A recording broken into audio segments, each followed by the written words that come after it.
So today we're going to learn a little bit about the brain. It's really important for us to know how the brain works and how this can help us and how we can use this information to improve our mental health together. So one of the things I want to explain to you is that your brain believes whatever you tell it.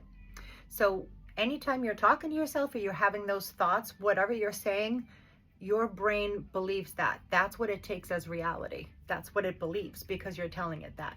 So we have to be careful with the thoughts that we're telling ourselves. So on average, a person has 60,000 thoughts per day.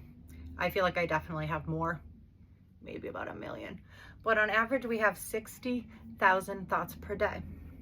And the majority of the thoughts we have today are going to be the majority of the thoughts we have tomorrow and the next day and the next day and so on. So essentially, if you don't make any changes today, we're going to continue to have the same day over and over again. Essentially, we're reliving Groundhog Day, right? One important thing I want you to also know is our thoughts become our words become our actions, and our actions become our habits. So if you have any bad habits that you'd like to change, you actually have to start at the very beginning, and it starts with your thought process. And we love that saying, if nothing changes, nothing changes. So I know that's annoying, but it's actually so true. We can't get frustrated, which we do. We get frustrated with ourselves because nothing's changing. And literally the definition of insanity is doing the same thing over and over again, but expecting a different result. Sound familiar? Yes.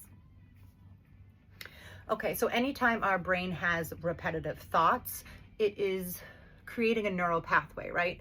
So just like anything else, there's almost like a domino effect. Anytime you have these thoughts, it's usually something your brain always has or can commonly have, any repetitive thoughts or any ruminations or anything that you think frequently, so whether that be positive or negative, your body strengthens the connection of the neural pathways in that thought.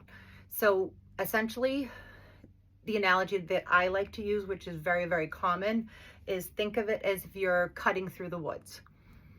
If you cut through the same path over and over and over again, that ground is going to become impacted, and that's the path.